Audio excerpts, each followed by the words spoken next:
tikilluakuttorit tamassi aama qoyanaruissuaq annanivikka qoitem qoyanaq ullumi tikilluaqqusinissannut imaaqaaqqusininnut aama nuannaaru tigisoruissuuara aama qutequtaq sammisassarsi nuannerunartoriuruissuummat naatsorsuutiingila ualinaalluuna jorsinnaasallusi sapingisaatamaat maaniissuunga aama saqqummiusisussat imaaq sammiumaagassaa soqutiinarpaluttoriussuumata tässä qutequtaq inuussutissat nerisassat taavalu takornariaqarneq assoriussua qutequtaq imminermini pissanga nartuuvoq aama qularingilaa ilissi misilitaaqqortuu amerlasuumaaniikkassi immersuaqataalluarnissarsi naatsorsuutigisoriussuara tässä oqaatiingitsoorusungilaa takornariaqarnerm tungas apeqqut assoriussuaq minnorngitsum kumun qarsernersuumi aamalu nuup illoqarfiani kingumut eqqartussalluu pingaarutiqalerpoq peqqutigerpiarlugu quyanartumik eriniiniku saqisattinnillu inatsisartut nuimpari faamtaniani aaliangermata nuup mittarfia tallissasoq utaqinikuuarput naatsorsuutiaa aama ilisi uaguttitulli pissangallusi utaqqisimassagissi massakkut aaliangernerpereerpoq taava alloriaqqittoqarsinnaangussaaq naatsorsuutiineqarporlu 2023 ukiariartornerani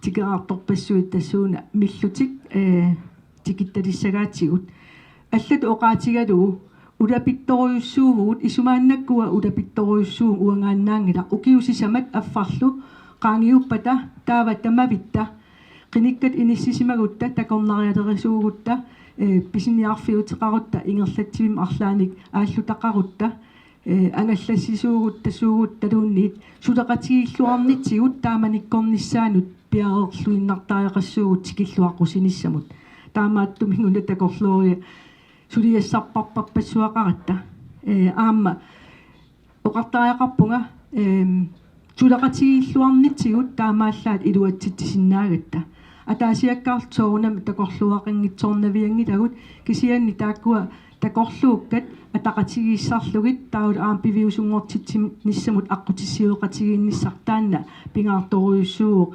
мааннангаақ аллартиттариақарпугут такорнариақарнер тааматут тамаккиинерусумик эққаалаарпара илисеқулеқутақсаммисассарсит таасума такорнариақарнеруп илуанииммат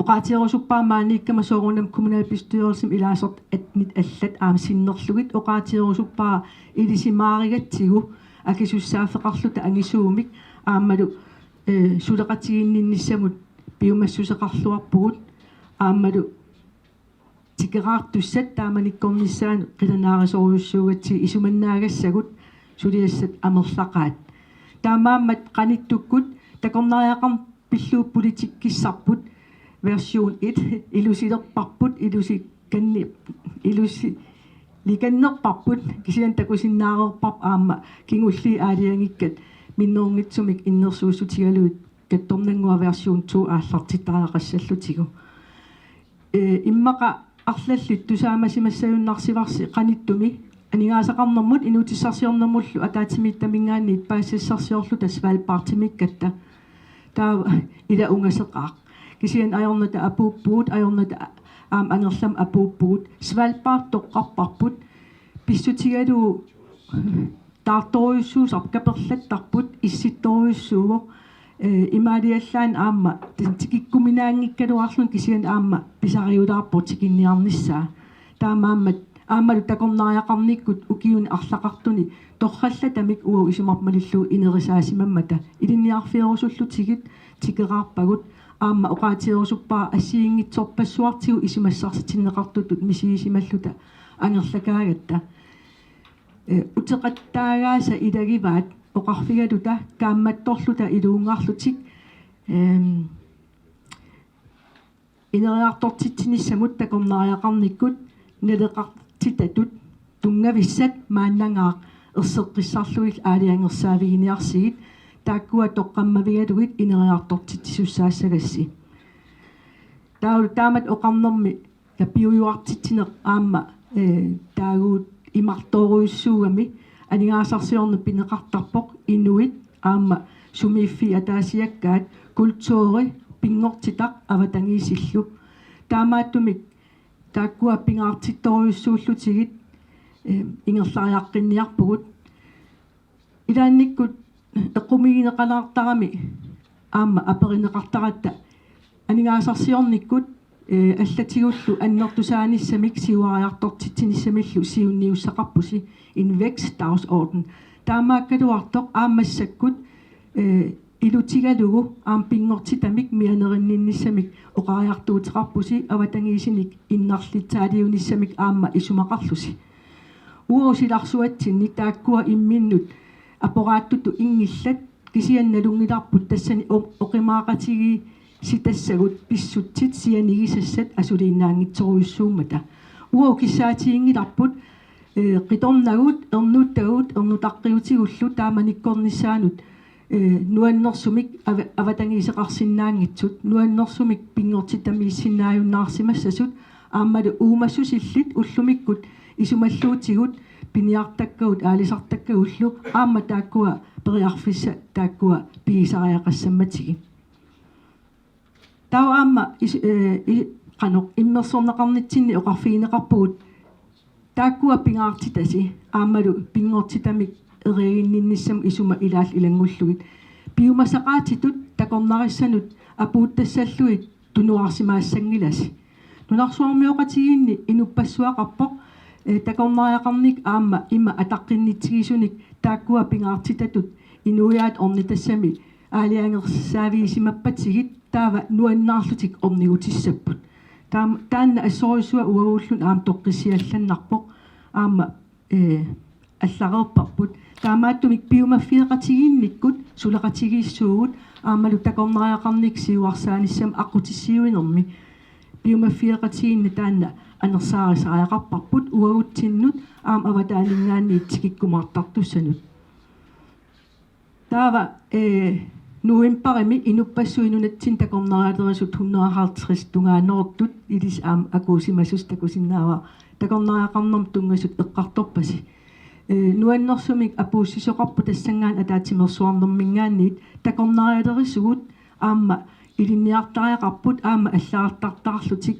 уппернарсисиннаасариақассаваа takornarissanut piginnaanerit suut neqorutigisinnaallugit исумақарпун таан пингаарторуйуссуусоқ миннеорнитсумик пингортитарсуарпут алианаатсориоруйуссуувоқ тупинна нартумиккут кусанассусеқарпоқ аам paarlattuanналунгиларпут пеққарниитсориоруйуссуусиннаасармат таамааммат исуманнаатсумик тикераартоқассагутта аама maaнимиуник аллаарталинник такорнериартитсиниссам пиумасақарнис таанна уаписсусиссами соорсораара таасвал партиминнерсули эққарторпара нуаннерс илагиваа оқарфигиматигут ajornangilaq ukiukaajallallugu takornerialerissalluni nuna taaraluarpat kaperlattaraluarpat issittorsugaluarpalluunniit taanna aam eqqaamassuarp uossuli ila aasaanerani tikeraartorpassuaqartaratta seqinikaaviinnerfiat nalaani kisian aam periarfiseqarpu allanik aam takorneriaqarnikkut ineriartortitsinermi nunaqareersut taakkua aallavigaluit lokal forankring taanna pingaartuuvoq kiisalu soorunami takornaristikitaumaartussat aningaasani nunami maani qimattisarnissaa pingaartuuvoq inuussutissatut nutaatut taanna isumalluarfiineqarmat aalisarnikkut annertoriussuarmi nunattakarsia isaatitsivoq aap quyanaqaaq taamaattorli aamma sila pissusaat allangoriartornerata iluttigaluu imalunni malitsigisaanik aamma isumalluut uumassusillit qanoq siulittoruminaassinnaasaarami ukiuqassit isumalluutaasinnaanerс taamaattumik takorneriaqarnikkut piffissangormat inerisaaqatigiinnissamut assoriussua nuannerpo uang isumaliortarpunga nunarput aamma nuuk eqqaa pisuuyoqaagut pisuuyusoriorussuuvuut immaa aningaasat kaasarfin ikisartakkat uuttuutiingikkaluarlugit aalisigaarpassuaqarpugut aam piniartarpugut puiseqarpoq umimmaat аллаллу туттут таамааттумик панертулисарпугут аама тариортерисоқартарпоқ сусоқартарпоқ ила пеқақаагут qalleruagallit aamma taakkua isumalluutaapput pisuussutaapput nuniattarpugut ukiakkut aammalu qayaasa allallu tupaarnat katersortarpagu atorluarlugillu taamaammat pissaqitsitatsigut assoriussuarperiarfissarissаарpuu taamaattuminguna quleqqutaq ilississammisassarsi soqutiginartoriuruussuuso uau angalasarpuununan allalut nunamitikitatinni nerisariaasiat ilinniarfilerusuttarparput usserusuttarpagu namminneq inuitikitatta igaavi aamma taamaaliussuumaani sassaalliutissarparpar passuaqarpugut taasum saniatigut silaannaq iioqartagarput minguitsoruissuuvoq maa amerlaneri tamatta kangerlussuarmu apuukkaangatta timisartamiinniugaangatta maluisarpussiultaan nuanna aamma minguitsumik imermik sassaalliisinnaavugu taamariuruissuaq suli aamma quyanartum nilattartoqartarpoq utoqqartatta ilaasui nilattartarmata nuannarisarpara taamaammat tunniussassagut ila amerlaqaat amerlasooruissuupput aamma maluiniarpara nunarsuarmi inui angalarusuttartut nipaatsumut nipaqangiivissumut eqqisismaariartorusuttartut aamma uautaanna pigivarpussuli aamma inissaqaqaagut ila nuannissusia takornariarfi ilaamassak tattoqisaaffiusoruissuanngormata inissaqaqaagut tastaakkuupput ataatsimut isialu uanga apuukkusutakka ilissinnut takorloorlugu qulequtaqsammisassarsi taava tassunga sinaakutiussan aamma qanernadeqqiullugulusooq nadeqqersaarlugu oqallissinnaajumaasasusi ja skal lige se om jeg har nogle flere stykker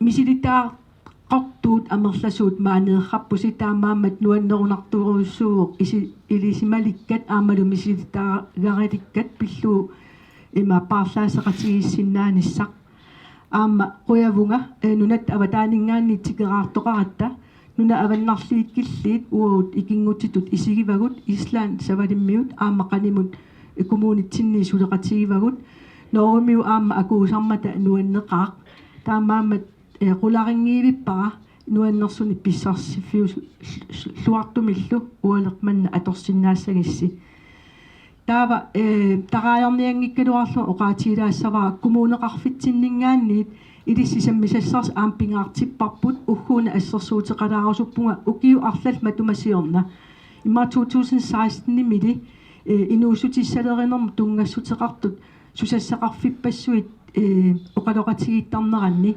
peqataasarsimavugut aamma oqaloqatiginnerup siuarsaafiusumik pissarsifiusumillu ingerlaneqarsinnaanerani peqataasartukassaavugut taava kingullertut nuannaautigisara tassaavoq nalungisassituut aallarnisaasartut immikkut periarfissinikuvuut vagut nuukullammi akikittumik ukiun pingasuni ima inimik attartorlutik inerisaasinnaapput kingullerpaa aqauaungua atulersussartassaavoq illavik taava inupassuit nerisatungaatigут inerisaarussuttut periarfissaqartassapput takanunga pillutik tunisassiaariumaakkami qanerittuusinnaanernik misileraanikkut inerisaasinnaassаллутик тас аам таанна уут periarfissa аторлуаққоқарпут аама такорлуортариаана соорл уу инуусуккалларатта меерааллуталу амерласуут утоққартаминник намминерпаарсисарпут писуссааффиммис исигалугу таамассаккут утоққаа иллуанииттарпут инуит сулиниккут тааккунанга паарсиартортарпут илақутарииппарпарпассуит намминеқ аалисарлутиллу пиниариартарнермиккут имминут пилерсорпут укиукааяllаллугу аама ангерларсимаффиппассуарни тупиннааннартун мамартуник нерисассиортоқартарпоқ массаккут икаарсаартуссангорпугут мисилиттаариккаси ангерларсимаффинни сумииффин атаасиаккаани ангисуунгорлугит тунисассиаралугит такорнариссанут сассааллиутигинеқарсинаангортиннissaан аллориа қалуттуалерпугут илисси ангисооруйссуарм тассани исумаллуутигиватсигит Taakkuupput apuukkusutakka nuannerunaqaasi assorussua kissaapasi ualerni nuannersumik oqallilluarnissassinnill. Taava suleqatiginnissartaan eqqaamassuart 2023 tungaanu. Ja. Rigtig god eftermiddag til jer.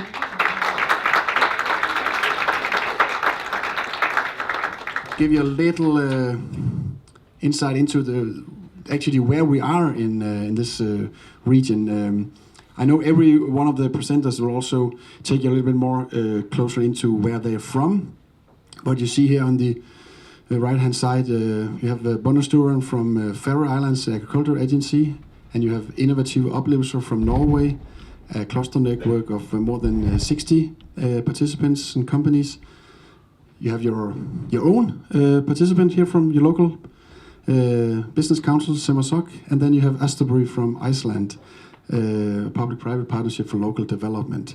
You will learn more about those different partners as we go through. But just to remind you about that, this is the region, this is the area where we're trying to create linkages, collaboration from edge to edge. And as you might already now aware, there is a certain challenge in transferring this knowledge and these cases because we have these long distances. So what we have been trying to do in the first and a half years is actually it has been trying to take the partners around in the region to visit each other, to experience on the own hand in what way are people actually in the northern parts of Norway trying to create some circumstances for a good life through economic development and so on. So just to sum it up, we have got some funding from NORA to start up a 3-year project. We are now in year 2. We call it, it's very easy of saying, cluster-to-cluster development in North Atlantic, crossfield of food and tourism business, a roadmap to increase economic activity in the outskirts. Yeah, I also use the word from edge to edge, but we can explore that together. What kind of language do we need to create to actually make what we want understandable for each other? That could also be a part of this common journey. I'll step down and then I'll give the floor to my partner in crime, Mads. So my name is Mads Wolf. I'm a colleague to Lars, and I'm like Lars also Danish. I'm from Bornholm, though I don't have the fortune like Lars to live there. I live in Copenhagen, but Bornholm is my home. But that is my background. Now I'm going to take you to the Faroe Islands instead. This is, if you know, some of you might have been there, Mykinesholmur, which I believe is the most western part of the Faroe Islands. And it's a very good image of what we're talking about. This is a rather remote area. I think there are currently 7 people living there on a permanent basis all year round. Then during summertime, a lot of people are coming. It can be boats from Vestmanna, and tourist boats. It could be cruise lines and so on. And a lot of people go there during the summer season. And then it's changed throughout the day from being a place with only a few people to suddenly have 500 people coming on. And then we'll spend there 5-6 hours there, take a wonderful walking trip out to the lighthouse. I did it myself. I took that photo. I was there together with my daughter. It was a wonderful experience. But it's also a place where you get to wonder about, okay, what is the impact of tourism if we don't treat it in a good way, or if we're not conscious about what we're doing, then what is at risk and what's at stake? Mykinesholm is a very good example of that, because not only organized boat trips organized by Faroese people are coming to the islands, but also the cruise lines, for instance. They're just sending off in the small shallops like 1,000 people. They're just entering the island, taking it on to discover it, using all the common goods, not leaving anything, maybe some trash. They don't leave anything for the local community. They use the nature, they press the nature, and so on. So the question starts there from the remote part of the Faroe Islands. It could have been somewhere in Greenland. It could have been somewhere in Norway or Iceland. We have the same picture all over. So how do we, instead of fighting that, how do we create something new and better that make that negative impact of tourism obsolete? And that's why we are talking about how can we link the tourism and turn it into an investment in local community development. And we do, in this regard, look at the connection between tourism and local food production, small-scale food production. We don't have anything against large-scale food production, but we're looking specifically at the small-scale food production because it can create small local businesses. It can support the local economy and the local development of the community. Yeah, it's a very beautiful place, and I would love all people to go there because it's such a wonderful feeling to stand out there having in the middle of the Atlantic Ocean and so on. But it also is something that we need to look at, and how can we do this better? The mayor was talking about the same. It's about the local economy. How do we create the local livelihood? How do we create better conditions for that? We can do many things. This is one of the things that we can do. So what we have seen is some challenges and some possibilities. There's a rapid growth in tourism in the North Atlantic region. Some places it's more rapid than others. I mean, the figures from Iceland are very clear.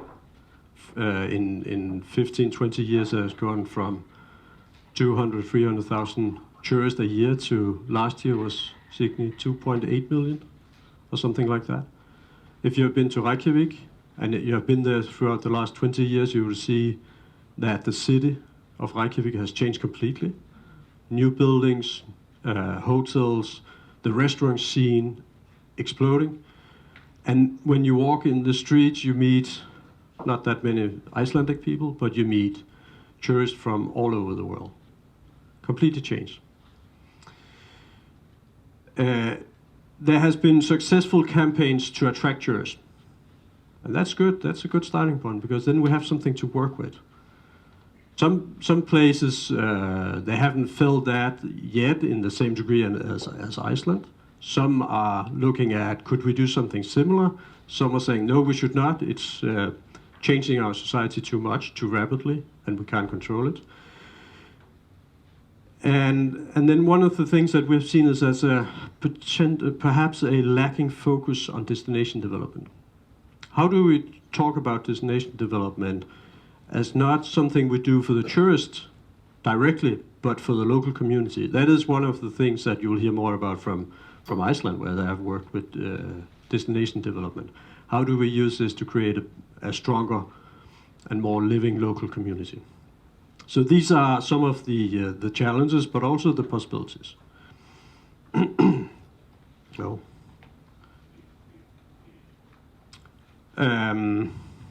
Other challenges is that we have a lack of financial support and investment. We have a lot of small and independent producers that often are quite weak linked to the market.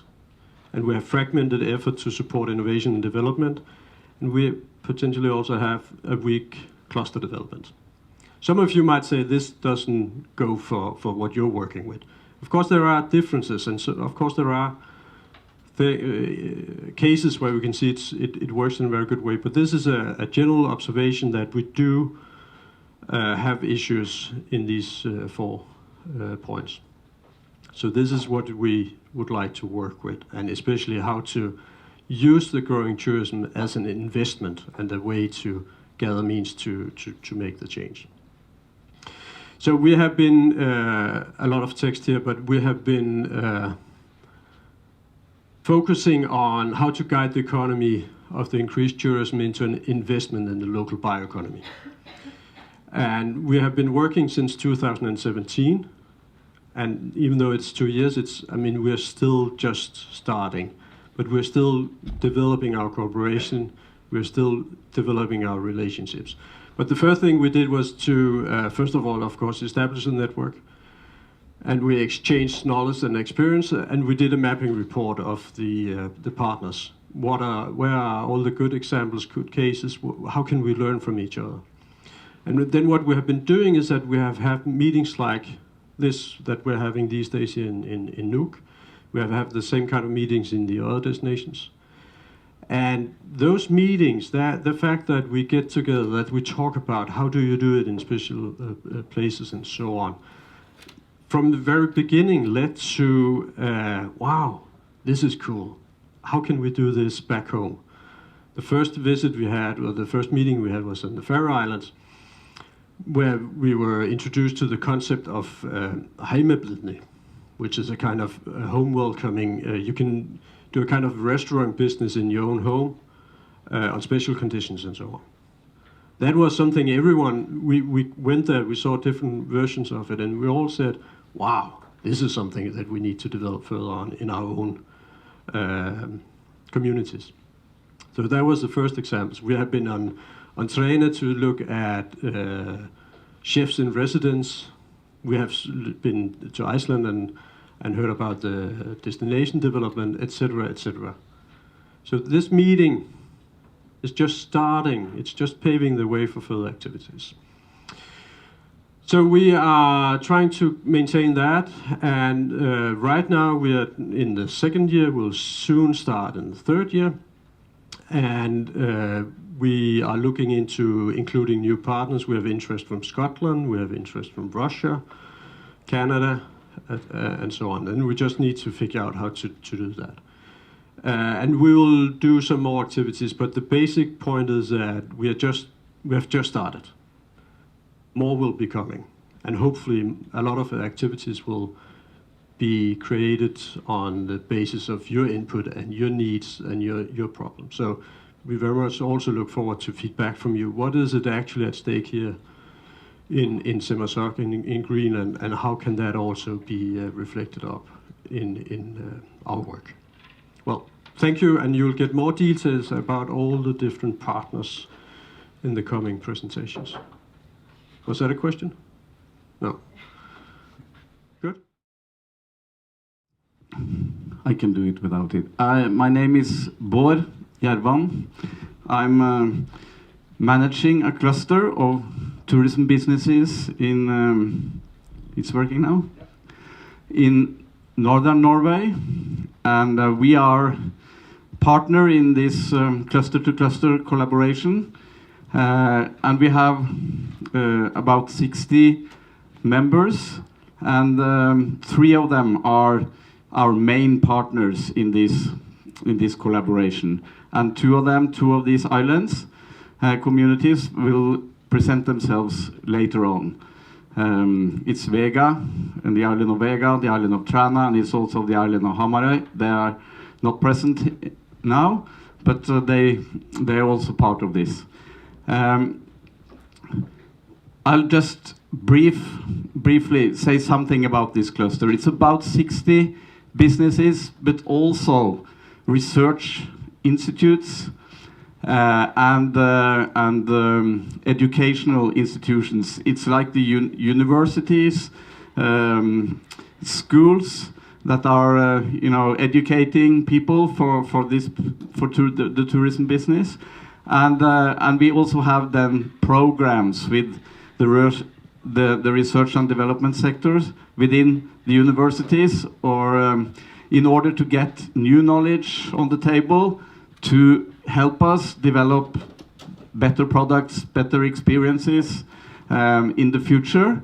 So we say that in Norway, this is about something about cluster development. You say that if you have 3 partners, the businesses, the educational institutions and the public sector working together, running the same bike, it's easy. You get further. You get better solutions. And in addition, we say that cluster collaboration is like playing on a handball team. You have a very good, in Denmark and Norway, you have good handball teams. And we say that it's something about winning together.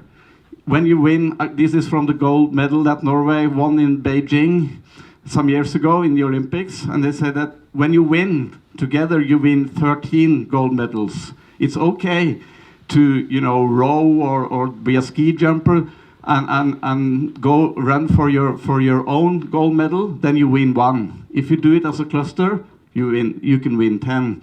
So it's something about the mindset. It's something about understanding the potential you have for development together. It's something about identifying the barriers that you have that could, you know, obstruct development. It's something about understanding is there something we need to know, some new knowledge, some new market insights, something about what the coming tourists prefer to do when they are here. So if you do that on a collective basis through a cluster, this knowledge, these capabilities, they are shared in between the partners. So that's something that we have done in northern Norway now. Even in this cluster, we have been working together for 10 years nearly now. And then, sorry about this. But what I was asked to talk about today was how to make gastronomic experiences drive growth in the local tourism industry. And I'll just then tell you about how we nowadays or this year started a new project that we said, okay, food and meal experiences, they are strategically becoming more important now, because the aim is to develop a year-round tourism. In Norway, you have a seasonal tourism.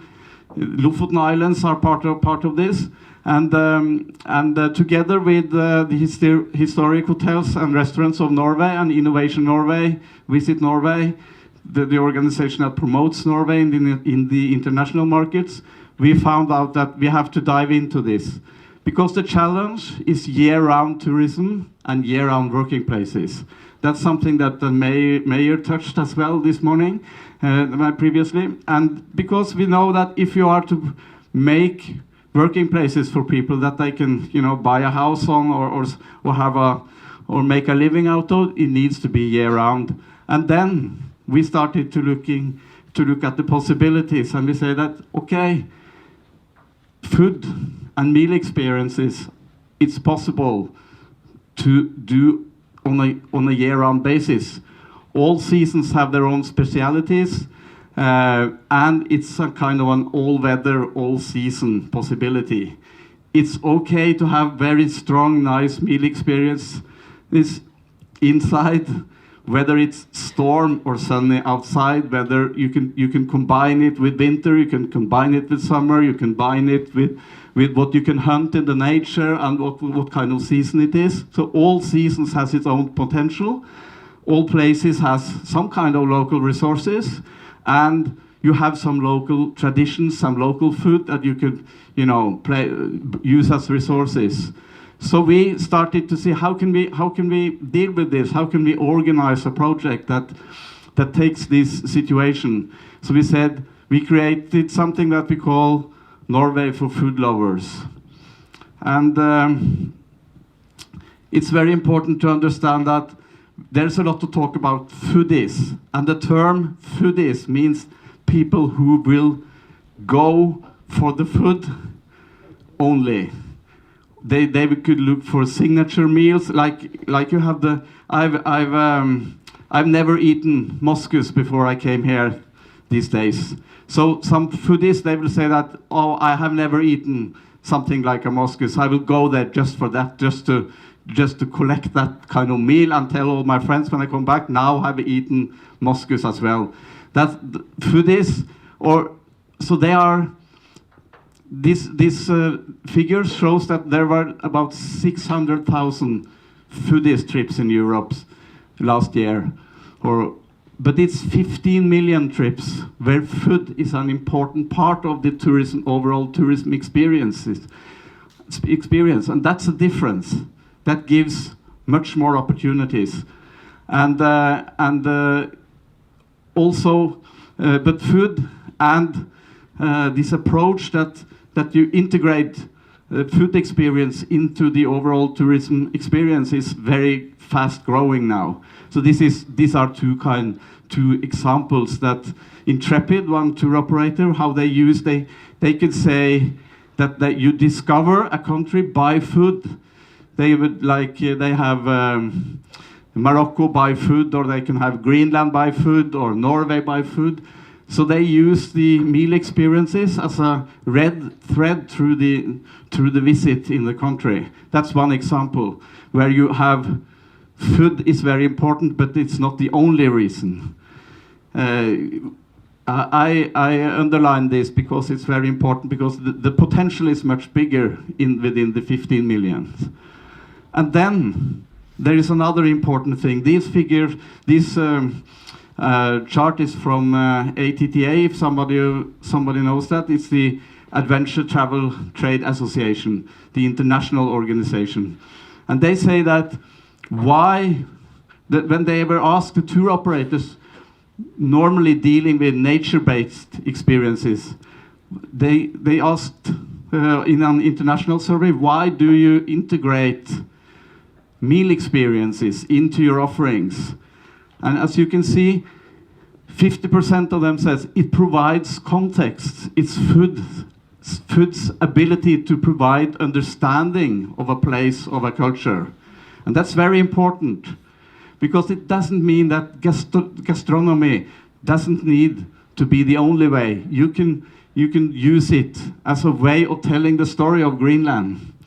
And that's what we are trying to do now in Norway as well. And it's also about evoke memories. If you have a multisensory experience, you remember it better. So that if you integrate good food, exciting food experiences also into a nature-based trip or a nature-based tourism offer, your guest will remember better. And that's also important. And you can use food to connect people. We are used to talk to each other. You are invited to a table. It's a place where you can meet the locals. You meet other people. So it's also about this. So food experiences is more than just a meal. And this is also important, but it has to do with the modern kind of adventure tourism that we see grows now. It's not the extreme part of adventure tourism. It's the soft adventures. And the soft adventures it's an activity part. And it's like you have in Greenland, you have the nature you can use as a resource, but it's also about the culture and the experience that the tourists looks for. It's a combination of these things. And that's very important, because in this, also the food experiences are integrated. And then on the other side, like we'll have this discussion about, and Mats pointed at it, and the mayor talked a little bit about it. When you get the new airport, you have to decide what kind of tourists do we want there, because it's a huge difference. If you have some of the best, some of the adventure travelers, they will look for the local offerings. They will look for the local food. They will look for local experiences, and they will spend more money each night. Some cruise tourists that have already paid for the meals, paid for the bed on board the ship, could be interesting to have here for the shops and so on, but it's very limited what you can get from one tourist. So you have to discuss this about whether you should go for the ones that have spent a lot of money each day, or you want the volume. So there's a discussion within tourism now, moving from volume to value. And when we are talking about developing these smaller societies, we, like Mats started to talk about regarding the Faroe Islands, we see that food experiences, it also creates an ability to have offers, to give offers that would create more value in the local society, better effects. In our cluster, we have been working with meal experiences quite a long time. This is from a big conference that we have, where we also integrate traditions from the Sami people and their food traditions into a modern context in order to find new ways of creating exciting meal experiences. And we see there's a lot of storytelling as well within meal experiences. So when we started to do this program, we found out, how do we combine all these things? And we said we need to develop food experiences that creates meaning to the guests. And they also tell the story about what's special for this place, what are the local traditions. And it's also about how we develop the menu. Do we introduce some kind of signature meals that are very special for this region? And we also use the tools that are called experience design. It's more like how we can dramatize a tourist experience, like you dramatize a film or a theater. It's organized, it's structured in a way. I'll tell you a little bit more about this. And then it's the storytelling. And then it's how you operate run these businesses that are depending on meal experiences. So we try to integrate all these things. We also then do some testing about if you create some new meal experiences, do people like them? You can try it out. You can get responses. This is from these meal experiences that we did at the big conference that we had. These are Sami chefs, and we could see here that yes, we did find a way of offering this meal experience that people liked. It was a high score, and then we know that this is something that we can continue to develop. And we also bring in, like I said earlier, the research and development institutions to help us out to find ways of developing better offerings. So it's an ongoing process. And then, like you have here, the magic combo on the international tourism scene is that Northern Norway, like Greenland, has world-class nature, and world-class nature never gets out of style. If you can combine that with outstanding commercial experiences, it's a combo. It's a unique win-win. That's something you should think about as well, because this combination where you implement within the frame of this magic nature, you can do these kind of experiences. And then it's something about being, the competition in the international tourism market is strong today. So this is a way of thinking about it, and it also creates reasons to go for other seasons of the year when you do these combinations of outstanding nature and meal experiences. So, to sum it a little bit up, it's not only about a product for foodies. Local food is providing, when you use that context for the tourist experience, it's a unique area for storytelling. Local food is more sustainable. That will be an issue as well, because you don't have to transport all the things in order to make the food in this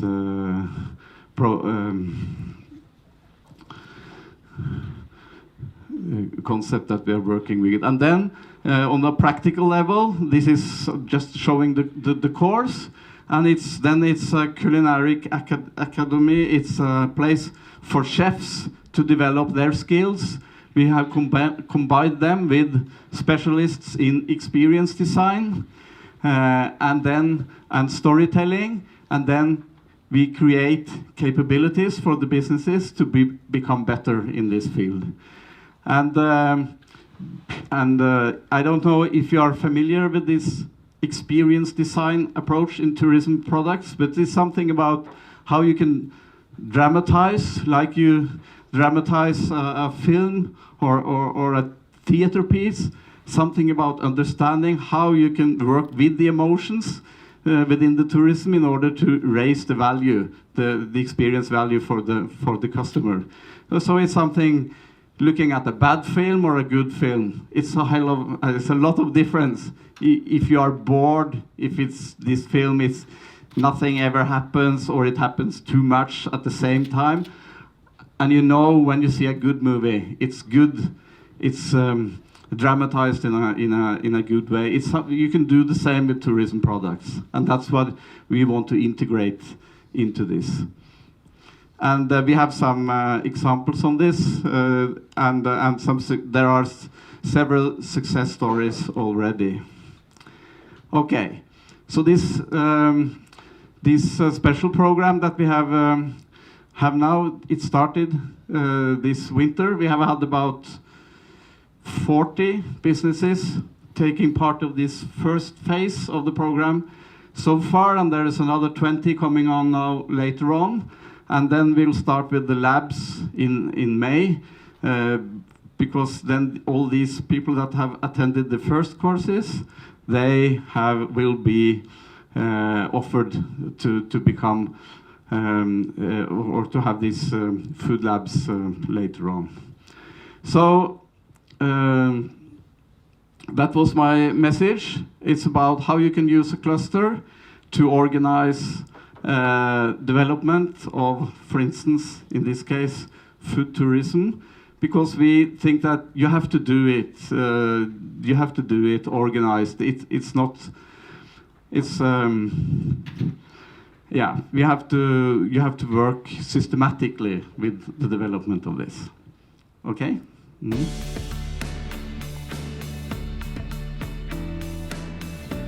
Vi kommer fra Øst-Island. Jeg er Signy, og det er Daniel. Og Øst-Island ligger faktisk så langt som muligt fra Reykjavik. Men vi arbejder inden for noget, som hedder Østerbro, broen i øst, som sat sammen nogle institutter, som arbejder med turisme, med kultur, med arbejdsudvikling, kommunersamarbejde, voksenuddannelse og støtte til universitet, dem som læser på universiteterne og vil blive i området. Daniel skal snakke om Destination Øst-Island, men selv har jeg arbejdet mest inden for kunst og kultur. Så jeg giver, når han er klar, så får han lov til at snakke resten på engelsk. My name is Daniel. I am not from Iceland. I am from Sweden. But I've been working in Iceland now for 8 years. But I still live in Sweden. I also work in other places, other destinations. Work in Norway, in Sweden, and mostly, in Nordic countries. So I will talk about the destination development that we have done in Österland, that I'm very, very proud of, because we have come so far in a few years. And the format is a little bit squeezed, but you have to live with that.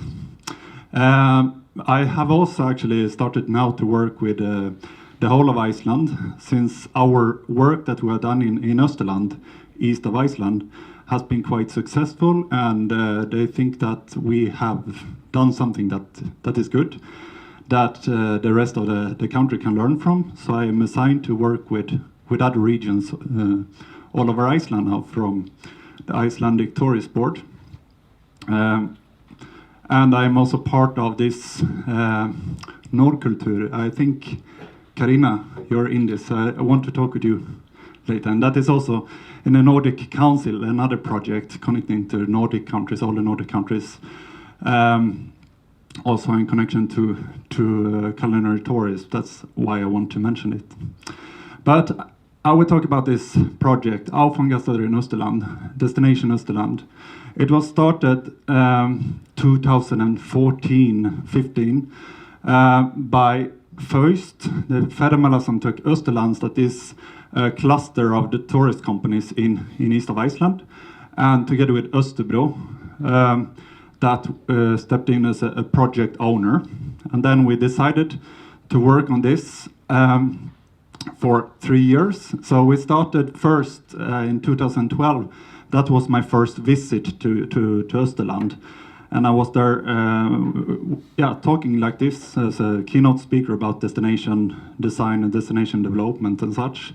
And then they came back to me and wanted to do something. And we had this conference that was, I think it's a very beautiful name of the conference, Make It Happen. And really did. We made it happen. We put up this 3 years process where we first looked into a study to analyze where we are, who we are, and where we should aim, and then work with this as a destination design process. So I am a designer, and I call myself a destination designer. So destination design, for me, it is not only about branding or not only about the looks and stuff like that.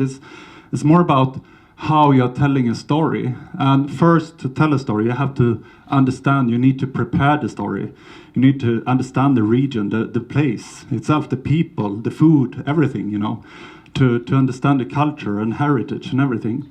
And then you create and build up the story. And then you develop the tools to be able to implement and tell the story. And then you will bring it to life. And then hopefully the story lives. And you feel that it is just going on by itself. You have started something that is just, it's not a project. It's more an initiative that you will never be the same again. You will just continue. But it's also very much about looking into collaboration between different disciplines and different stakeholders. So by saying that, I think what is most important is that it's a method for working together, and that is what we all want, of course. And we need a destination by community, because we are all part of the destination. We are all ambassadors. If people come here, and especially nowadays, you don't really go through a tourist office. You come here maybe booking everything yourself. Maybe you stay at Airbnb and everything. And then you need to be able to talk with tourists, and everyone are ambassadors for the place. And we need to look into the experience, like Bård was talking about before, how do we experience everything, like the products, the activities, the environment, food, not at least. And we experience everything with all senses. And that is important to remember. I mean, it is not only the looks, it's very much the feeling, it's the taste, of course, the sound and everything. That is what is defining the place. So we need to take care of all the details and think about all of this together. I thought about that here, for example, in Nuuk. How are you building? Now when you are building so much and expanding the town, how are we building? How do we take the opportunity to actually put a character on, this is Nuuk. You can come here and feel that this is a special feeling. This is a Arctic capital. And what does that mean? We were making this stakeholder map to look into who are we working together with, who should be involved. And basically it is about looking into that we have people from all over the spectra. And we worked with this model of VICE, like visitor, industry, community, and environment and culture. That it is a holy grail that you work together like this. The startup, we started in 2014, as I said, the fall 2014. We invited to an open meeting, a town hall meeting. It came maybe 20 people, and we were happy about that. And then we just were patient and invited more people to the next meeting, and we moved around because Österland is quite a big area. It is 15,000 square kilometers with several towns. So we needed to have it on different places and invite people to come. And it came more and more people. And we invited also the national stakeholders, the regional stakeholders, and everyone. And yeah, we got people from all over the community, I would say. And we ended up to make so many activities. This is just a small, taste of all the activities that we have made. We have one thing that has been really important for us is to document everything in these reports, and not only make a boring Word report that just is on the desk. We wanted to make it beautiful, something that is like visually nice to look into, and that you actually want to read, and you want to take it, and you want to own it. And that is a really important thing, that if you give this to a decision maker, stakeholder, that okay, this is really nice, I want to stand behind this, then you're part of the project, you own the project somehow. So that design you can do so much with design in many ways. We were studying the best practices, not only in Iceland, but all over the world, in New Zealand and Canada and Sweden, Norway, and also looked into national and regional strategies and tried to boil it down to our own strategy. And then we made a brand platform to stand behind. We talked about our story, the brand vision and our mission, our values and personality, you know, all of this maybe, if you have been working with things like this. And this we made together. It was not only made by some people, not only by me and a group of small people, but we made it like this and had a big workshop about it. How should we define ourselves? This is very important to invite people to this process. And then we made, like people think about, like, yeah, it's the logo type. For me, the logo is just a small thing, actually. It is what you fill the logo with. It is like what stands behind, what is the content that is important. We talked about how we are, who we are talking to. Like, we were defining the guests that we talk about, the visitors. And we tried to define them as more like, not like demographic visitors, but more like the lifestyle based. And we made that quite much through service and try to define from a good knowledge on who could come here and how are they traveling here. And I think, like you also talked about adventure travels, adventure tourism is one of the keys. This is my favorite, active relaxers. That is basically ourselves in Österland. We are quite much like active relaxers. We are so relaxed, but we do so much all days. Nature nerds, art creatives. And these were actually adapted also naturally somehow in Iceland. We were looking into the focus areas, and there you can see food is one of them. The other parts are also important, but I will just go forward to food. But I would say that all of them are connecting to each other. But I want to just talk about this food. We made together also with people working in the food business, like chefs and restaurants and so, that they had to sit down, and we wanted to make like 5 points under each focus area and say that what should we focus, almost like a manifest. And then we said that we want to express purity, freshness and simplicity in our food. We want our food to reflect on each season we have at each moment and develop sustainable dishes from local products. We want to exceed expectations and stand up to promises. We cook with care and respect for the raw material and involve our guests into our food culture. We want to have more focus on healthier options.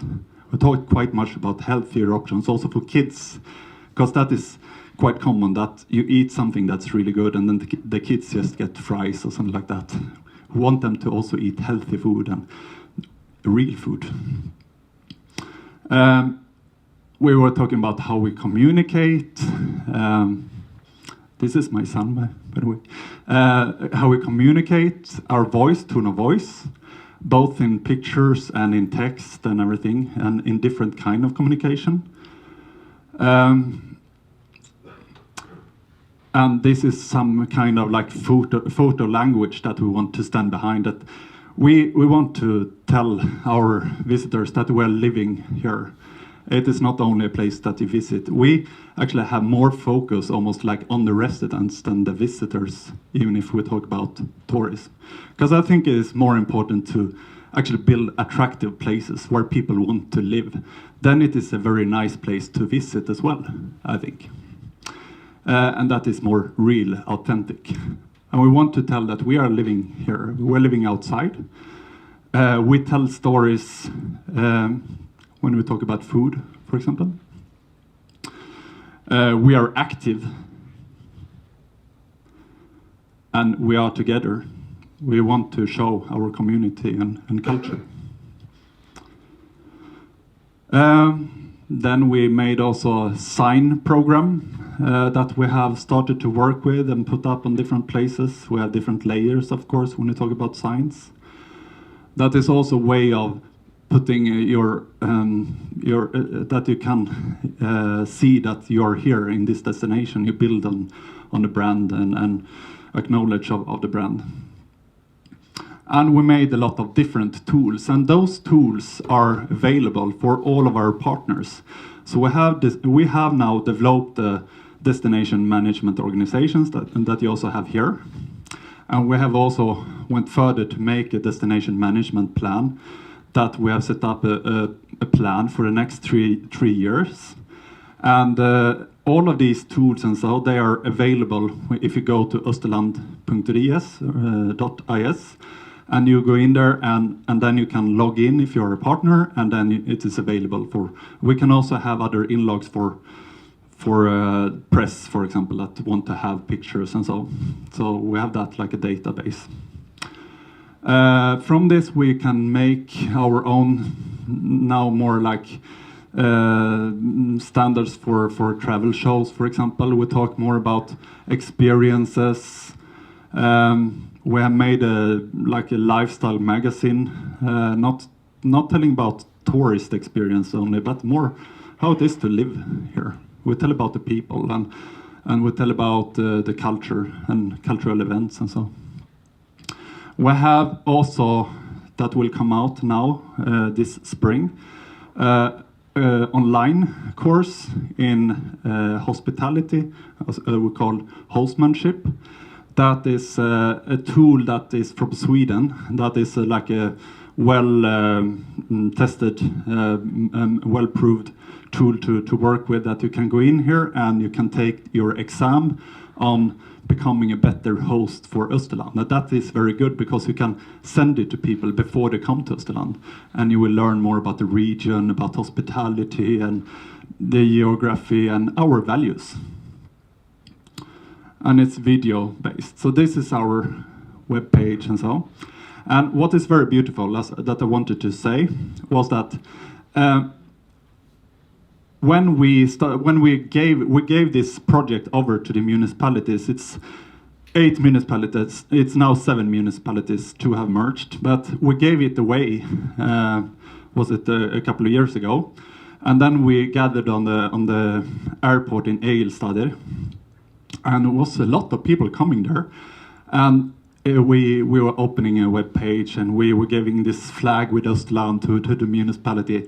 And the feeling that we had here is that all of these people that was here, they felt like we did this together. It was not only 1 or 2 people that made this, but everyone felt like we own this together. We have done this together, and that is what is beautiful. So, what is time? Good? 5 minutes? Good. So we talk about think outside the circle. Now, I didn't have any sound on my computer, like in the speaker system, I think, but we have a real nice film that I could show otherwise, but you can probably Google it. I can talk about other things connecting to food, because we learned something on Träna, and that was really interesting, that we have done work already through this cluster in our collaboration. We learned to make a chef in residence, that we invited chefs to come for a couple of weeks and then come to our region and travel around and learn about the ingredients and raw ingredients that we have in Österland. We have quite a lot of wilderness and reindeers and that you have here as well. You can come there and then you get inspired and you bring your knowledge and you make some fusions from the different kitchen from all other parts of the world, and you make your own version of, for example, here his own version of the plokkfiskur, that is very traditional Icelandic dish. And you meet people, and what happens is that people also meet each other. So the food companies and food producers, they also meet, and they start to interact, and they start to collaborate. That is beautiful. These things just happen when you bring people together. And this is when Benjamin from Svalbard was making his food event in Neskabsadr last summer. Or it was the summer before, yeah. No, it was last summer. Yeah, sorry. And there you see some other examples that he made from Icelandic skyr and from barley growing and the fish, of course. And then we had another chef coming to work with silt, like herring. That is a product that I don't know what you think about herring here, but in Österland you just sell it. You don't eat it. And for us in Sweden, it's like one of the most delicious, things you can eat. Almost like you have so many tastes of herring and so. And that was this chef when he came first time a couple of years ago to Neskabsadr. He saw the brand of Siltarvinsland, and for him that was the best brand in the world for silt. Like he always bought that sill, that herring. And when he came to Neskabsadr, couldn't find it anywhere, not on the restaurants, not in the store, not anywhere. So then we invited him to come and learn people how to make herring. And he made it with a twist also. He made it like a street food style. So the last thing I will just say is that we are now in a very interesting step. As I said when I started the presentation, that we're working with the DMP, and DMP is all over Iceland. And we have now started to measure more, because I don't know how it is here really. I know a bit, but you don't really know that much about how it looks like. We need to become much better in measuring how good we are doing in tourism. How many visitors do we have? How much do we earn from tourism? I know, for example, that we regular visitor to Iceland pay about 600 to 700 Danish crowns per day in the Reykjavik area for food. But that is not the situation in Österland. But that is something that we need to improve, of course. And to measure how many visitors, how much do we earn, and what you also talking about, Bård, before, like we don't need mass tourism. We need quality. We need to work with that more. But we need awareness of how are we doing, of course. And we think about Österland Destination Management Organization. Here is just an example for like marketing framework, that we need to work with the national organizations like Islandstov is inspired by Iceland. They need to use us more. We need to use them, and they need to help us, and we need to be able to give support to the companies. And for that we need dialogue, and the dialogue has not really worked out, I think, in Iceland before, and it has been growing so much. So, I mean, now when I came in 2011, it was 500,000 foreign tourists coming to Iceland yearly. Last year, I think it was 2.4 million. So it has grown so much. But that is not. It has also grown in Österland, but not in the same rate. But we can take more tourists, and we can also spread it out. We have most tourists during the summer, and we earn about, I think, 60 million, something like that, Danish crowns or something like that on tourists. But it's like a tenth of the other industries, like fish companies and aluminium production. So we can do so much to hide the value. And in this framework, we have set up strategic aims, what we need to do. We need to work all seasons. We need to collaborate more. We need to work with transport and access and infrastructure and so. And within all of these strategic aims, we have now set up real action plan.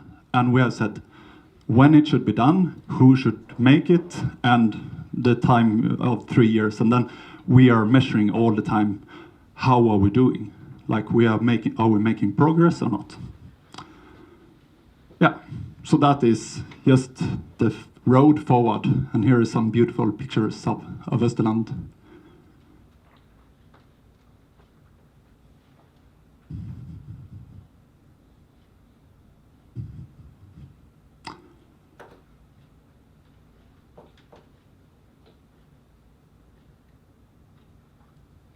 So welcome to Österland, and thank you. Any questions? Thank you, Daniel and Signe. Thank you very much. Once again, I'm asking any questions? Someone who wants to explore a little bit what Daniel and Signe was sharing with you? We remember yeah, good, really good.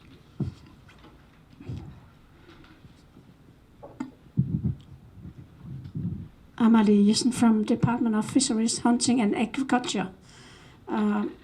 We have also a little division dealing with Ny Nordisk Mad. But my question to you is, you show a map of what is necessary to have the food tourism. The same question we have put to ourselves, because we have a lot of challenges. When you have the traffic infrastructure in order, you have energy, low energy prices, and you have a very good traffic system from outside the country. What kind of challenges do you see in Iceland? Around food or? Yes, food tourism. Food tourism, yeah. Well, one of the challenges is that what people actually think about Iceland today in food, because when you one of the things is that you think mostly about sheep heads and rotten shark and such like that. That is of course a very important part of the heritage, I think. But it's also like we want to be more part of the new Nordic kitchen, and I think that has happened, but mostly in the Reykjavik area. And when you go outside of the Reykjavik area, the service level is not that good all the time. It can be much better, so much better. But we have the best products. I mean, the Icelandic lamb and yeah, what the nature give us. We have the pantry of raw ingredients is fantastic. But what we actually are lacking is to be able to package it, how we are connecting it to other experiences. I mean, you're not only maybe going for the food. Sometimes you do if it is a really high level restaurant, then you just travel for that. But you need to combine the different travel reasons, and you have the reasons to go there. And then it is of course, one thing is what people are expecting today, because now we are eating very high quality food in many places in the world, and you come and you have another treasure, another level to live up to, I think. And that is when you say that we are serving the best lamb in the world, then you expect more, not only the best lamb like this on a white plate regular, but you need to think about the whole experience. I think that is something that people need to be better in.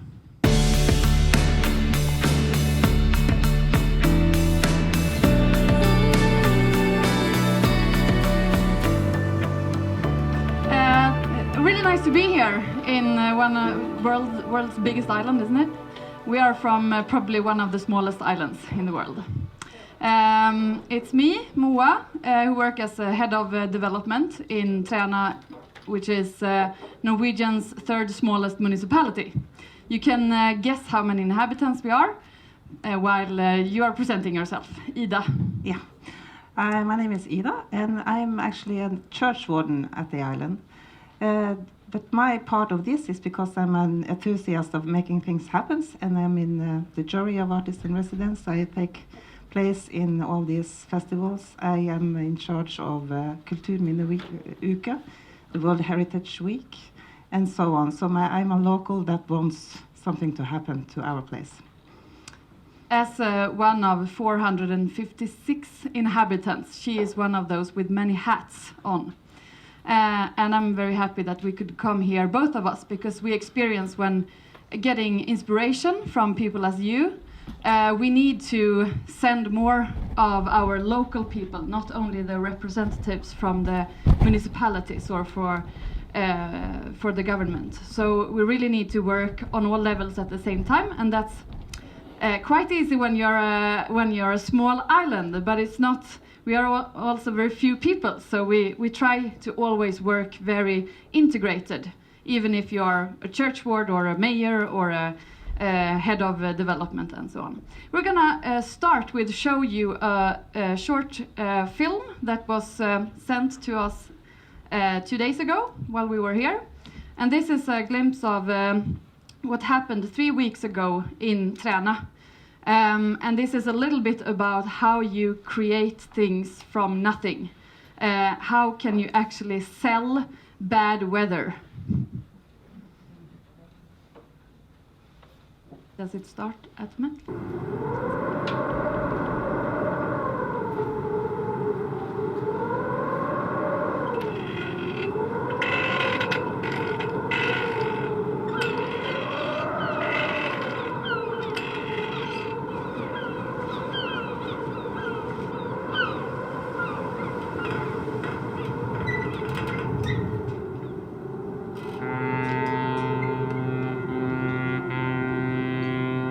I sang, sang, sang when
You will now get a little introduction to what you've actually been through, but we take it from there.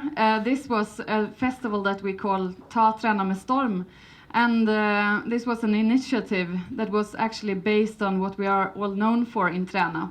Maybe not here, but in Norway everyone knows where Träna is because of a festival, another festival, Tränafestivalen during the summer, which attracts a lot of people.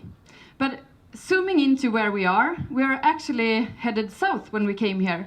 We are right here at the Arctic Circle. The municipality is right at the Arctic Circle, so we are happy to go south, visiting Greenland. I guess when we are here, you are familiar with always trying to navigate where we are in the landscape, in the geography on Greenland, since you're so spread out, and also in Europe and globally. We always hear that we are far away, far off. And yes, that's true in one logic, but we are also in the center of everything. And I guess you connect with me when I say that this is the central. Here is where all the magic happens. And if you look at the world global politics, geopolitics, the resources and so on, we all know in here that we are kind of in the middle of everything, aren't we? So we try to play with that role as being peripheral. And this is the guidebook to our island. It's a title that is almost as long as the journey to the island, and difficult to read out. A poor man's Kenosha coastal guide to a magical world far up north, out to the left, and how the helvete to get there. And I read it, I got it in my hand the first day I came to Träna. I'm not originally from there. As Daniel, I'm from Sweden originally, but finding another island to work with. And I thought that, okay, if the mayor can give me this book from his hand, and I got up some chapters and saw that people here are ironical. They have distance to this tiny little island, and they have humor. They are explaining and communicating their place through stories that are true, but also that plays a little bit with the role of being this underdog in the Norwegian society. I mean, being the almost tiniest municipality doesn't give you so much credibility, but then you can always fight upwards, isn't it? So reading the chapter about whale porn and being in the outskirts of Träna or in the suburbs, and I knew that, well, we only have 5 kilometers of roads, so everything is within walking distance. And I thought that, yes, if a tiny little island as this have so much humor, there is potential. We can do a lot here. And Träna is also known as one of the oldest fishing communities in Norway. So being here, getting the conference program with a fantastic graphic design, we feel that we connect and we are inspired and we are among friends. We're all fishes in the same sea. We are not so religious, but I think the biggest industry and religion is fish. That's where we come from. I will also say that this photo is not from Träna, so don't take me on that if you go. A little introduction to where we come from. Träna is the place in Norway where we have Stone Age fundings, and we have traced back settlements from 9,000 years ago. And this is all from the cave where a lot of people come to see the cultural heritage. Also in the 40s, people came here, they took the Sunday tour, went into the boat and visited this huge cave that tells something about the history. And things have, of course, changed. We don't know about what these people thought of, or what their insights of the future was, or what their visions was. We can only guess what their issues was during the war. What did they expect for the future? What did they say to their kids that they would do when they grow up? And could these people imagine that in some decades it would look like this? This is the same place from another angle and some years later. This is the Träna Festival that attracts around 5,000 people during summertime to a Norwegian small community with only 500 inhabitants. So we increase our population in a way 10 times. And this makes us training in like a super urbanization once every year. But then just as fast we get depopulated. So for the festival they come, we experience some intense days, and then we experience depopulation on the Sunday when everyone go home. So what we are working with is not, this festival is 15 years old, it has its status and credibility, and it gives a lot to the community. But the mission and the issue for us is how do we create living local hoods all year round? And this is where it comes to making tourism or traveling into a daily lifestyle and getting the benefits from it. One thing that we will present here as a concept that is very concrete and that maybe you have similar or things that you could do or a concept that you could copy or get inspired from is a residency program. We had empty houses in Träna when I moved there. And in order to make some attractive things that people didn't only come for the festival 1 week a year, so that we could get people to come all year round and also to be a little bit interested in Träna 365 days, maybe even move there. We started a residency program. We called it first Artist in Residence. And maybe you have similar, I know that there is a residency here, for example. This mostly attracts artists. It's global. You know, you have these programs all world around. But the way we did it was to say that it's not necessary art. We are interested in having local, creating livable local hoods. So we want to invite people with creative mindsets from any business, any sector, but people with ideas that are interested in coming to Träna and contribute. And then it can be a win-win effect. So we made it like a full-scale house ad. We had empty houses, and we said that one of these houses will be a residency, and where we can get test islanders or temporarily islanders to come and contribute. We got so many applicants when we just started this as a test in 2015. Since then, we have had more than 300 applications from 30 different countries. And now in 2019, we have been through 35 different projects. This communicated not only coming to Träna, being a customer, attending a festival and buying things from us. It attracted, people were attracted by being one of us, being an islander for a part of time. So people could apply for a 1 to 3 month test period, bringing a project, bringing a family or bringing something, and do it, perform it locally. So Ida is one of the jury members to pick the different projects that apply to us.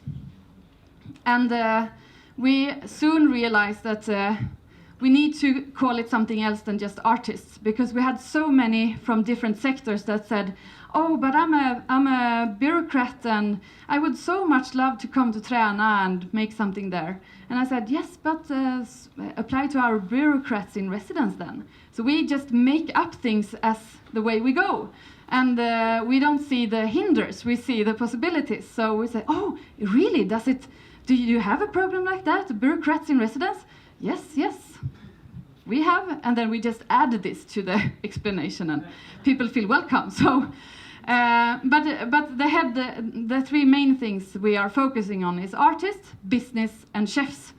And for you, I guess it's a little bit interesting to hear about the chefs part. And as Daniel mentioned, actually the last year's chefs in residence, he then went to Iceland. So we are already starting this transatlantic collaboration. And we can see as a small community, we are not interested in just getting fancy projects to to come to Träna and take nice pictures and then send it out to the world. We are interested in real results that are based and still shown on Träna, and that gives something to the place.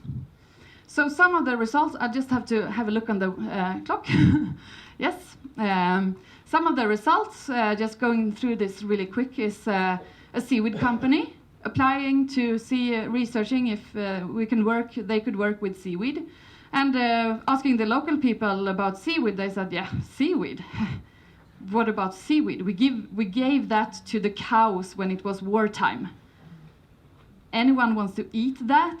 Yes, there are some crazy people in Noma, in Denmark, and so on who actually eat seaweed. So it's a future business. And now they have started a project from a pilot where they are actually producing and starting a company in Träna that creates a little bit of an industry growing. You can also create new meeting places. From people coming from outside see the potentials in old rusty houses, creating an old sea house to a sauna. And again, people might say that, well, the sea, we don't swim, it's cold. Yeah, but maybe if we get heated up, we can, maybe you want to swim. And from a little bit skepticism, we now have a sauna club that is a fantastic meeting place to discuss ideas or just relax. So a lot of things are possible to do. And this is just to show that we not always know what we are inviting when we make an open program like that. Suddenly we get Osram, a multinational company that wants to become businesses in residence, saying we want to try out new urban lighting in Träna. Yeah, well, urban lighting, yeah, that sounds like us, 500 people, come please. So we get a lot of this from just inviting very broad. And as coming into the chefs in residence part, we actually get chefs that apply to us to say that, well, I want to come to this far out little island and I want to experience how it is to eat scallops or actually dive for them themselves. And we try to give it as a win-win so that the chef that is coming learn, take part, visit the local fish factory, go out with fishermen, and also serve food to the public. So he was a chef in residence during the winter festival, as we showed, and the day after he left, he actually got a Bib Gourmand in the Michelin guide. So we see that we attract people from high level scale in the food culture. And this residency program and the way we think is also attracting people who wants to settle in Träna. And this is not a residency, he's a permanent resident. He moved from Ukraine to Träna, and he's a coffee geek, so he wanted to start a roastery. And people, again, told, but why a coffee roastery in Träna? Well, Oslo and Copenhagen and Scandinavian countries are known for quality coffee, specialty coffee. And he says that, well, why a coffee roastery in Oslo? There are no coffee beans or coffee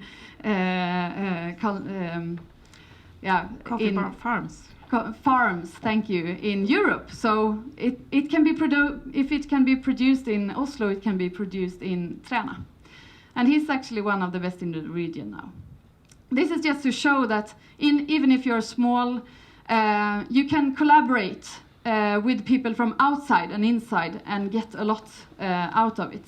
And the perspective of how you see things. From, for example, off-season, and you just see it as, we don't invite people during storms and hurricanes because that's not nice to come. But then we think that, well, maybe some people think it's exotic.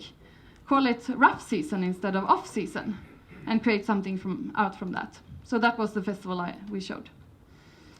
And I think that it's important to not use the T word too much, not separating between tourists and locals.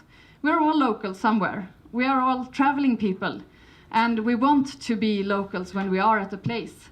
So trying to call people and treat people as residents, even if they don't resident there more than a night, a week, 3 years, 5 years, 10 years, and suddenly they become super locals.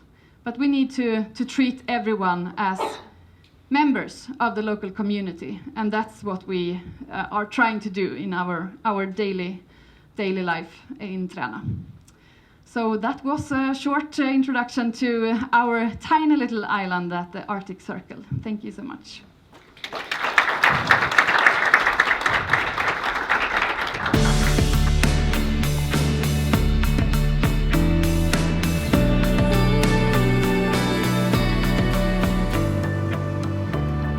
So it's a World Heritage Area the size of 10,000 square kilometers. We got the World Heritage status in 2004. And at that time, the island wasn't known for much. It has 6,500 islands, islets and skerries. Most of these people were looked down upon because as an islander, you didn't contribute much to society in Norway. The knowledge that they had was not seen as valuable. They were just fishing farmers living out on these islands, tending eider ducks, and taking the down from the eider ducks, making eider duvets, selling them to emperors and kings across the world. But now we don't have to take care or preserve any of that culture. You can just move away from the islands. I know that there's been some they've forced people to move in Greenland as well. They did that in Norway, on the coast. Now, these islands have been inhabited for more than 10,000 years. Not the smaller ones, because they were under the ice, but the bigger ones. We're about 1,200 inhabitants today, so 3 times the size of Træna, but we still struggle with, you have to wear a lot of hats. A lot of the same people do the same things. Either way, it was a local initiative to apply for the status, and a lot of the World Heritage sites in Norway have been, the government decided you should be a World Heritage area, that what you have is valuable. And then because they wanted an area in the northern part of Norway, they sent out a letter to all the municipalities saying, do any of you guys have anything special? And at that time, this was in 1999, 2000, and at that time, the forced depopulation of these islands ended about 15 years prior to that. So for a lot of years, people said you're not worth much, and then it took 15 years, and then the world said, wow, this is really unique. We want to give you a World Heritage status for living like you did out on these islands, taking care of the eider ducks. They're sacred where I come from. I know that you eat eider duck. You cannot do that where I'm from. That would be like, no, you just can't do it. So they gave us a World Heritage status for that, and it helped the locals to become proud of where they're from. I worked as a teacher at the local high school before I got this job, and students, when I asked them, where are you from? They were like, oh, I'm from that place, and I hate it. It's so boring. We never do anything fun. But the kids from this island, they were like this. I'm from this island, and I'm so proud. And like they were drilled to be proud of where they came from, and it really shows. So this is the area. This is the main island. That's the closest island to the main island. So this is where people live now. The rest of the area was depopulated by 1985, but people still go out in the summertime to tend for the eiders. So they build houses for them, and then they come house hunting together as a couple, as humans do. They find a house, stay there for a month, and when they leave, or the female leave, you go in and you collect the down, sort of like rent, and then you clean it, and you make eider duvets, and you sell them for the price of 50,000 kroners. Yeah, so about 5,000 euros. Don't know how many much that is in Danish kroners, but it's a very expensive product. But it's worth it. It's a lot of work. Not only is it important to preserve the tradition of tending eiders, but also grazing and haymaking. So people get funding to take care of the eiders, and they also get funding to have sheep or cows on these islands, and to cut the grass, and to keep it all the way it's supposed to be and how it was when people still lived out there. And then we have people visiting. They want to see how we do all of this. It's unlike any relationship with a bird in the world. They are tame for 1 month and they're wild for the remaining 11. That is the basis of our World Heritage. Now, this Easter, so in a month, we are opening a new World Heritage Center. This is that World Heritage Center. It is placed $40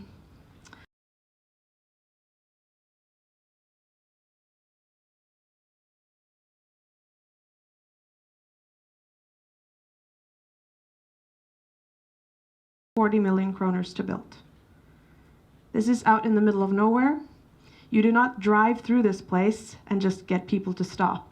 We need to get people to sit on a ferry for an hour to come and visit us. But we think that we can do that. And this World Heritage Center is one way of that to happen.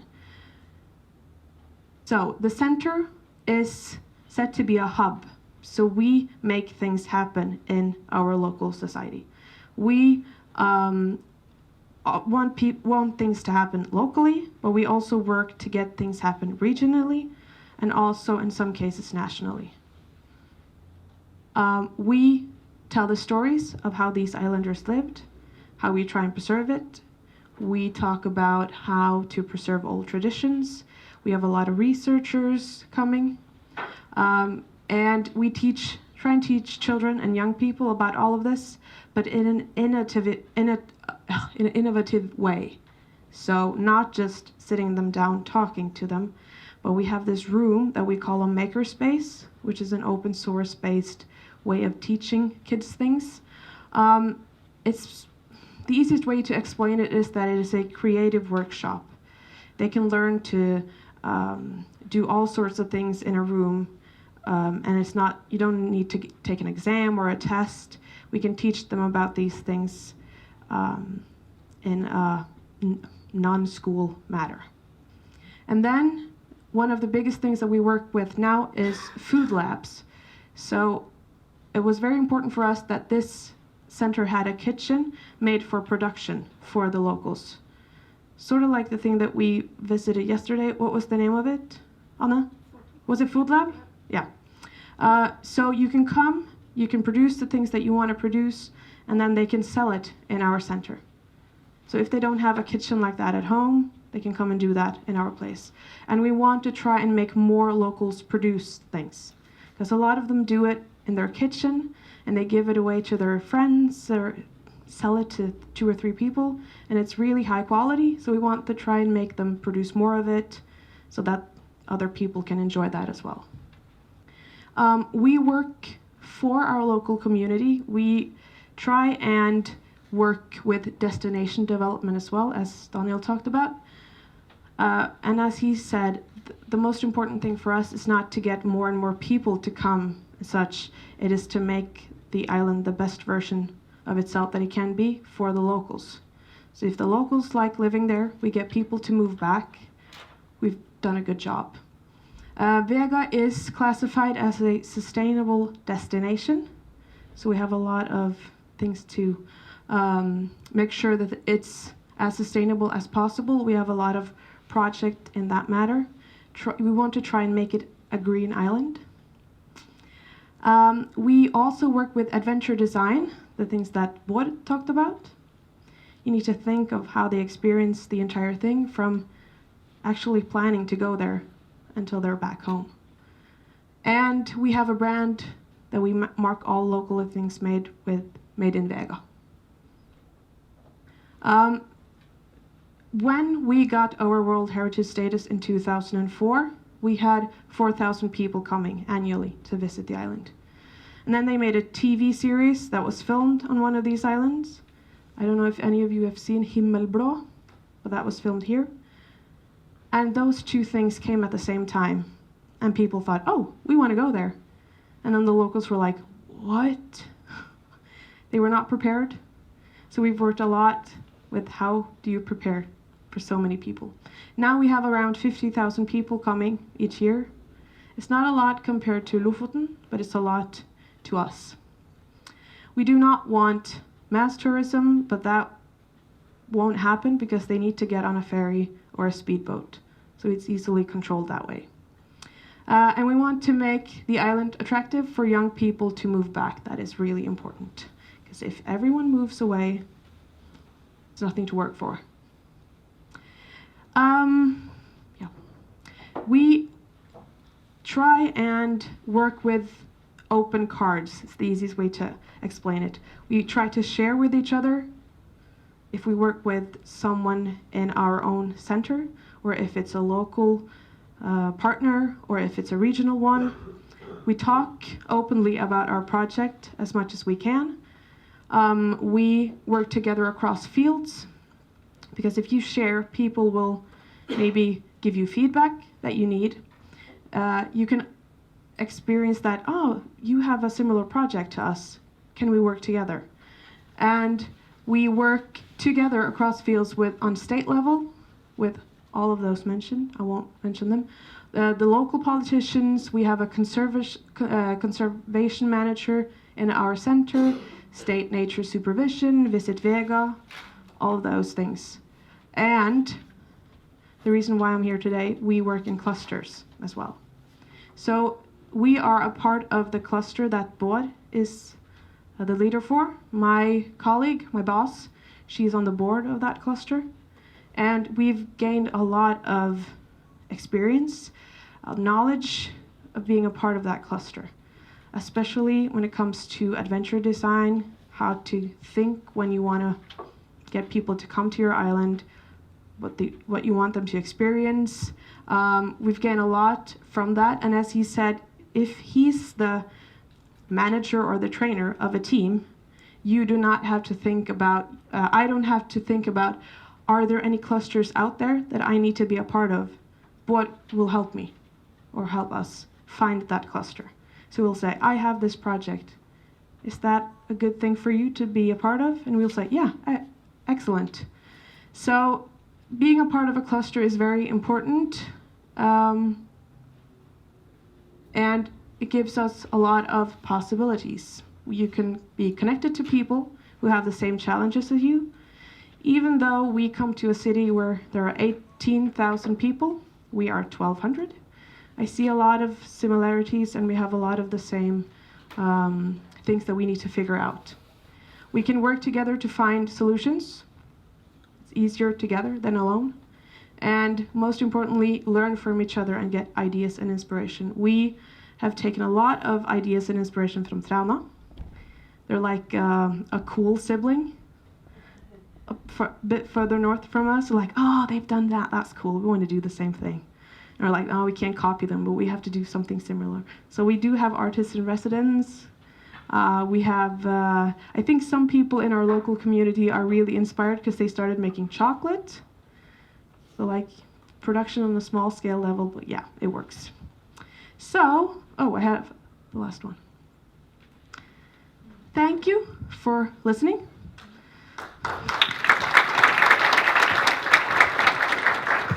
Thank you, Ina.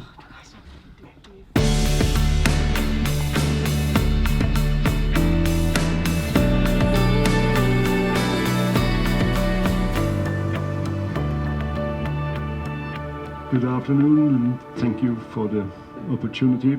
I'm Trond Leifson from the Faroe Islands, and I'll just take and show you a small example of what we think or have contributed into this cluster project. It is about two of our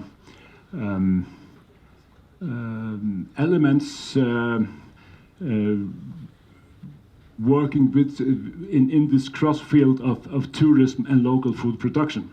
This activity about dining with local fair and also the concept of local butchering is all legislated in our Act on Food, and it is a huge thing. It is 17 chapters, 60 paragraphs, and it is very much an act minded at exporting fish to EU. So both in paragraph 1 and 2, the EU directives on food, although we are not part of EU, the EU directives on food influence our legislation so much that there was somebody who said this can't be, we can't make small production facilities out on small villages which can live to the standards of Brussels. This is ridiculous. And fortunately, there were some local politicians who acknowledged that. And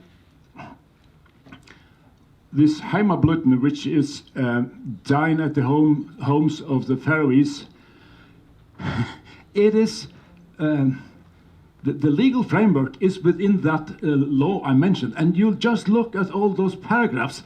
Who on earth, on a small village of 10 to 50 people, can have the resources to navigate within such a law? It's hopeless, and they don't have the financial means to hire an advocate in Tórshavn to do it either. So, and it's a whole chapter which is what and what not, and the actual interesting thing is that, boiling it down to what matters, is that you are allowed to produce sheep meat, cow meat, to sell. The farmer can sell at his doorstep. This is dura sola. He can sell at his doorstep. That is, I can go and knock on a door at the local farmer and say, I would like to buy a carcass from you. Is it okay? Yes, he said. That is, and another one is this Heimablutna, which is I can invite people into my home to dine together with me and my family, and I can charge them a fee. But of course, it is it is my chicken. It's my kitchen, and it is my dining room, and it is what is the English name for it? The risk. They take the risk, of course, to come into my home. But and then there's also bed and breakfast possibilities, and if there's something about if smaller number of people. So, but. And the Heimaframleie or Heimaframleisla, which is family butcher system or family production system, it is equally all these paragraphs, and there's an act on it also. So, and home butchery is about sheep, cows, hens and geese, home birds we call them. Eggs from these birds, wild birds, hare, vegetables and fruits, and this is all regulated in fairly new orders. From the last one is from 2017, and we are allowed to work on this unauthorized scheme until the value of 1 million kroner. But of course you had to pay taxes and also VAT and so. This I just took it to try to illustrate to you how difficult it would be, or meaningless it would be, if all these small villages should try to live up to a Brussels standard. Fortunately, we got this chance, and the food authorities, they will not work together with us because they are so narrow-minded on Brussels standards, on industrial food production scale, where everything is kept under 5 degrees centigrade, and that's their way of thinking. And although we know that, take Roquefort cheese for example, it is a very well-known product. It is made in stone caves which are not sterilized, and it is produced somewhere between 8 degrees centigrade and 10 or 12 degrees centigrade. It is not 5 degrees below and all these unbroken cooling chains. So why did it take so long time to understand that local production, local flavors, old traditions, there were smuthuls, there were possibilities within the legal framework, but nobody had the resources to dig down into it. So what has happened now? This is a local farmer in the island of Sandoy. His way to do it is that he has new Faroese potatoes, and some bags there. You can buy potatoes for 30 kroner, 20 kroner. Just leave the money in the eiderduck hut. And that's his way of doing it. And this is another one in a village called Kollafjörður. They combine dine as heimablutna, dine with the Faroese. This is a local, the old Faroe pony breed, which that young lady is very interested in being part of restoring that breed or keeping it alive. So they combine this food. This is their home, and this is some. Most of the eggs are locally produced, and all this stuff is, for the most, locally produced. And this is another guy in Gásadalur. He has plenty of grass fields, so he raises calves. There's an old tradition in this valley for raising calves and selling them to, for example, Tórshavn, but he has taken it into, they have created this working facility where he can butcher the calves, and then he can also ferment them. And this is the same local, this is the same as this one, another time of the year. Now this is the head of one of the calves, fermented and cooked. This soup is made with this calf, and it's very tasteful and an excellent combination of local producing, raising local resources, turning them into added value. The added value of that meat is 3 or 4 times. This is another guy. He is instructing his helpers how to collect the sheep out in the mountains. His wife is collecting some rhubarbs there. They are doing the slaughtering, home butchering of the sheep as well. Some of the young people are trained, educated, introduced to old traditions. This is taking the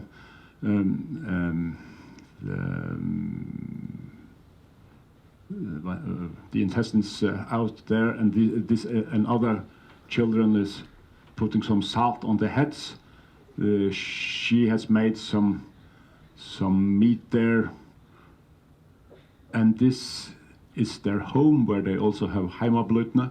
These rhubarbs we saw, they are turned into rhubarb soft drinks, but recently also have been transformed into a very hip gin, which has its own name, Oliver. This is an Oliver with local rhubarbs and quality gin. This is where they prepare some of the meat we saw. This is their dining table. A guy there with this is a soup of locally grown carrots. Another very important part of all this is that, of course, they try to utilize their own resources as much as possible, but they also generate something of a circular economy, because if they don't have a certain thing on their own farm, they buy maybe from their neighboring farm or from another island. So this is also a way of creating a circular economy. This is in the main shop in Tórshavn, where a fermented sheep, fermented lamb is possible to buy it. You see here these are all the things if you register for an unauthorized producer, you have to you must register at the food authorities, and there are some. This says his register number is here, who it is, because traceability is a demand, and where it has been produced on this matricle number. So if I buy this in the grocery store in Tórshavn and I then eat it at home and get a bad stomach, then I can go back to Thomas Jakobsen in Kvalvik. So the traceability is intact. But the added value is more than 4 times for him now. He has done, just like you tend a cheese or a good wine or whatever, he has made some perfect kjøtt, rust kjøtt, and his the added value there is more than 4 times the value of selling it fresh in the autumn, where everybody is trying to sell something. This is another one example where Tórshavn municipality has provided some facilities, kind of similar to your Brettet. This is down in Vågsbotn. This is what the community has provided. This is a local guy who's selling, and the difference from what I understand at Brettet here is that you are also allowed to sell here both fish and meat and vegetables and so on, but also things you have prepared or made some added value to in your own home. This guy has made some fiskefrikadeller in his at home, some fish balls, but he's allowed to sell them here. The Heimablutne won the Embla Award, or sorry, this is all those difficult paragraphs I started with. Is all boiled down to that you apply for this certificate at the food authorities. Simple. This is from my own institution, because we also have a farm, experimental farm. We are registered for sheep meat, for cow meat, for intestines from those products, and various other things. That means vegetables. Also, we have hare, so we can, if we hunt the hares, we can sell them, and we also have geese. If we shoot them, we can sell them. Very simple, and we must have this signed on a wall on a very prominent place in our building. So all these different difficult paragraphs I started off with are boiled down to this simple sheet there. The Heimablutne has, and also the Heimaframleiðsla, they have definitely created local income or economic growth and jobs. I can't tell you figures about it because we don't have statistics yet about it, but there's no doubt about that. And Heimablutne has been acknowledged as a sustainability from what's called the One Planet. And they also won the Embla Award 2017 for Best Food Destination. And now I just would like to, the farmers associations of the Nordic countries, they are in charge of this Embla Nordic Food Awards, and it is open now for calls to appointments for for the new next. So please, if you are interested in things like that, go to that homepage and make suggestions. Yeah, that was what I'm.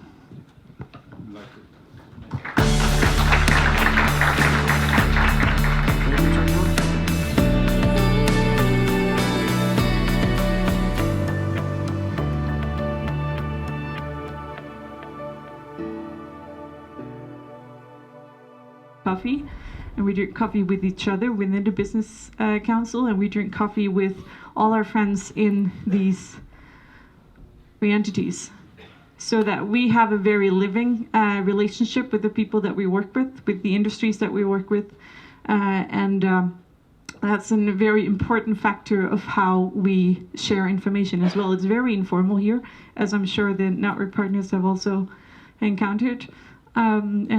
That's a way of doing business as well.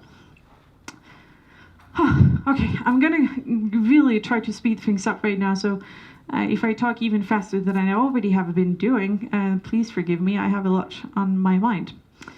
As a DMO, we mainly focus on branding Nuuk as a tourist destination. We work with tourism information, we run a website and have a mobile app with practical information on things to do, see, and how to go about it in Nuuk. We work with all the other DMOs in the countries. We're putting together a manifesto of what being a DMO in Greenland means right now. And then we try to fluctuate on this synergy between the sectors, mainly in our tourism network. There have been some concrete, examples of initiatives or products or projects that have grown out of these cross-sector tourism network. One is a collaboration on marking up and telling the stories about local sites of local historic value in Nuuk. We're working with a group of people, both hunters and tourism operators and free time wildlife enthusiasts, on making the nature in and around Nuuk more accessible, both to citizens and to tourists. There's an environment task force who is trying to put together some concrete projects on how to handle waste and manage it and get tourists to manage their waste as well. And a bunch of other things. There's really a lot of common interests and common problems or challenges that are being lifted in these fora. And they put it together themselves, this whole spirit of talking and behaving as a tourist, as a citizen in Nuuk. Members of our tourism network put together this wonderful poster of statements or words that visualize the value or the mindset and lifestyle of Nuuk. I'm going to go over them quickly. You're going to have access to all the slides. But in general, we really like to feel good in Nuuk. We really like to be kind to one another, and we really like to be sensitive to the environment that we're in. And I think these are also important qualities when you work together with other companies, other countries, other organizations. We're pretty good at this kind of thing in Nuuk. We're pretty good at working together. We can, of course, always improve, but we've actually, just in the past couple of years, worked with these big events. Nuuk is a growing event city. Back in 2016, Nuuk hosted 2,000 Arctic teenagers who contested in a number of sport. Sorry, it's not called genres when it's sport. Disciplines, I think. And in 17 and also again this year, we're host to a pan-Nordic culture festival where you have about 1,000 people coming and being cultural. We have snowfests, we have big sports events, international taking place here. And we do that together crossing sectors. It's both tourism, it's politicians, it's private businesses, it's all kinds of organizations who join in and lift these things. Because as in Austerland, we're a limited number of people, we can't lift it alone, but if we get it together and talk to each other and do something, and while we're on the same page, we can actually pull off some pretty great stuff that's pretty interesting to the rest of the world as well. We're doing a bunch of stuff next year, and I listed some of it. I don't really think I'm going to take out the time to talk about it, but I'd rather have that you ask me a question if you want to. Yeah. So I don't know exactly for how long you have been working with this, but what are your experience? How do people collaborate here? Are they good in collaborating, or could it be better? That's a good question. Thank you. I think that there is a culture around collaboration that's really growing up or changing in Nuuk. I think that when we get in the same room and actually look each other in the eye and talk about what we actually want with this city, we can move pretty far, and most people are actually interested in participating in anything like that. But there's also very much a tendency of sitting in your corner or in your office and minding your business and not so often looking up and looking, across the sectors or the borders or the business walls. But it's something that's changing, and I think events like these where you build bridges and you make these forests, just the participation today is a good example of how people are actually wanting to share and be inspired and just what's it called, ping-ponging with someone else.